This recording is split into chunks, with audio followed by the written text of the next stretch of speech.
It's the Too Dumb to Quit podcast with Jeremy McCall. He's dumb, way too dumb to even quit.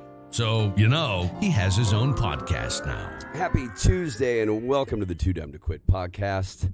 Your pal Jeremy here, just getting back from South Texas. I was down in South Texas this weekend and South Padre Island. Did a week's worth of kind of impromptu shows. Almost like a little bit of a rehearsal, just trying to remember how to do this. And then I was up in Hideaway, Texas for a private show and just had some beautiful weather and a great time. And glad to get back on here. Sorry, it's been a week or so. But the forecast out there is crazy. Hope everybody is staying safe and healthy through it all.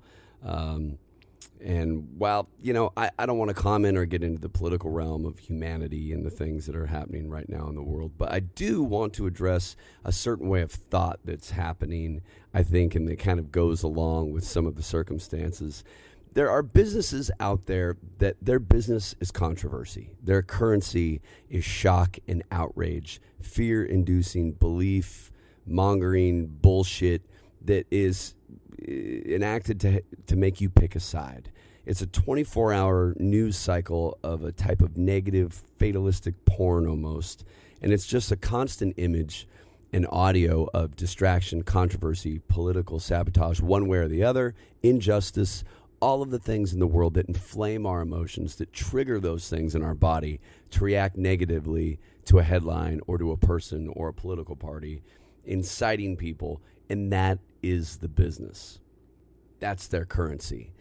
So the idea I kind of want to attack today is that the world is in this crazy turmoil and it's as bad as it's ever been, because that's where those news cycles want you. They have to fill 24 hours worth of news.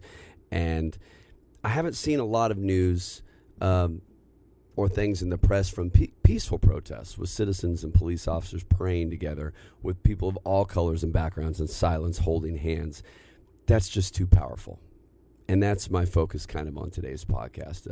I've seen all the tear gas pictures, the photographers showing fires and looting and violence, garbage in, garbage out on the news, and out of the people who should be highlighting the good. But good news and good things don't sell memberships or apps or newspapers. Our world, or headlines do. In our world, this little blue planet spinning through the vastness of space is in constant turmoil. Solar flares, meteors, UV rays, you name it, the Earth has survived it, and it will survive us, and we will survive us. And yes, look, injustice, fear, hate, all of those things exist aplenty in society, not just in America, all around the world. But it is far outweighed by love and by faith just in each other. Look at how we come together and help when tornadoes destroy parts of towns, when hurricanes erase cities, earthquakes bury metropolitans in rubble and people. We come together. We get back to fucking work, and we will after all of this. And this is a tough time. This is reality, but it's not America. It's not the people I see every day on the road in cities in every corner of this country. People are good, people are happy, people are positive, and you have to spread the good. You have to be the good and continue to teach our children that doing the right thing is the only thing. And I talk a lot about Stoicism and Marcus Aurelius, and I'm going to go back to that on this, because Marcus had a great quote in his book Meditations that said, "Waste no more time arguing about what a good man should be one."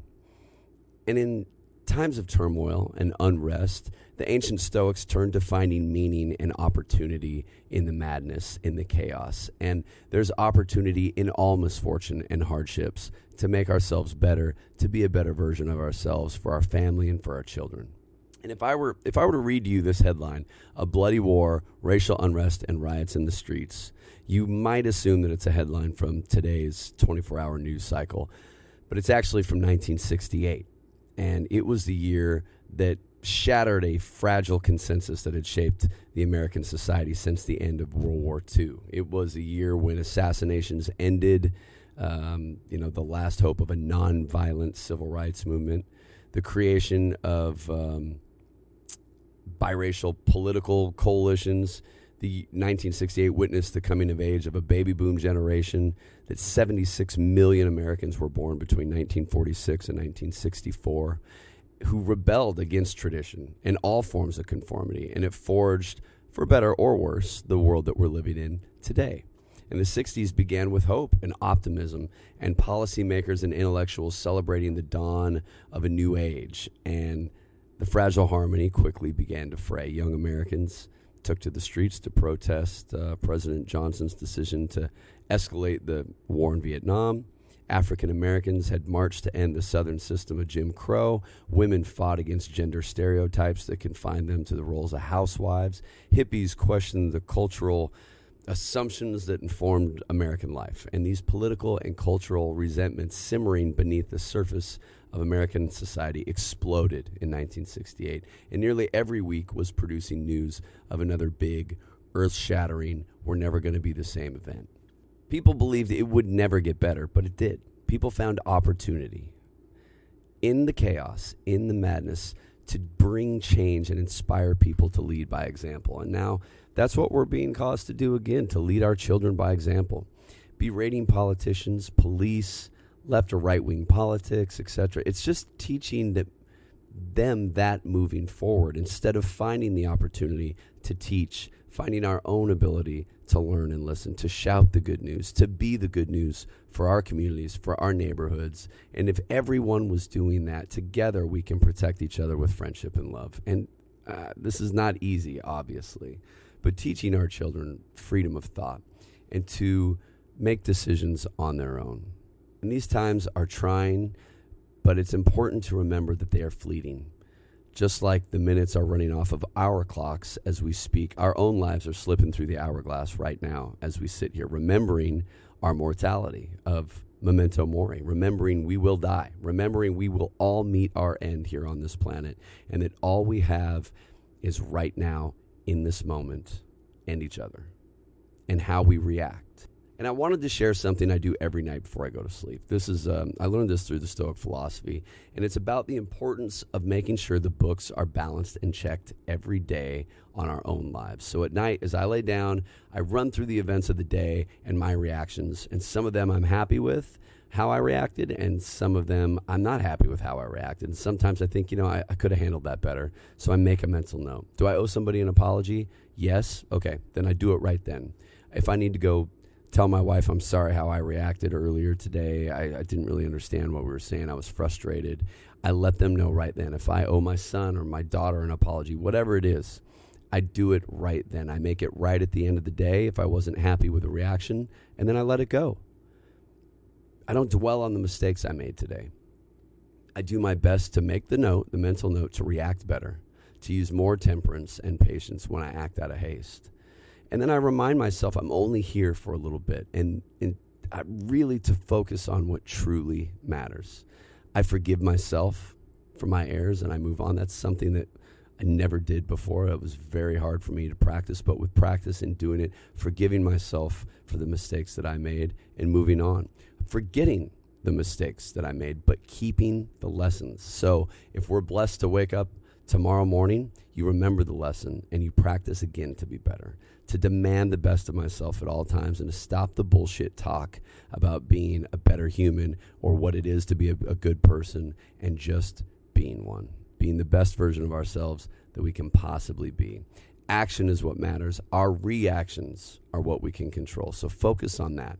Balance the checkbook of your life every day and know that our end is certain, and live every day as if it's all we've got. Small changes in our mind make big changes in our lives. Remove the stress, remove the worry, and shout the good. So thanks for jumping on here with me today, guys. I'm super excited. I'm headed up to the Northwest later in the week, and I've got a special multiple podcasts coming up for you too. A lot of people have sent me messages about the 4 agreements that I did, so I've got one coming like that. It's going to be a either 3 or 4 part series, diving a little deeper and just finding things that we can use every day, like the 4 agreements. So if you're enjoying this, make sure you share it with your friends. Head over to my Instagram at 2Dumb2Quit. You can follow that one, or at Macomover on Instagram. make sure you check out jeremymccomb.com. I will be in Idaho, June 13th for the reopening of Nashville North up there in State Line, Idaho, which I'm really excited about. So should be a great show, should be a great time.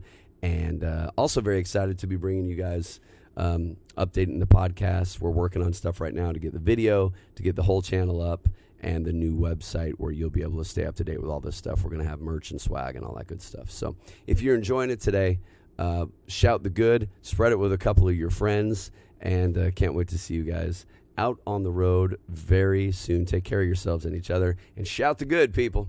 Love y'all.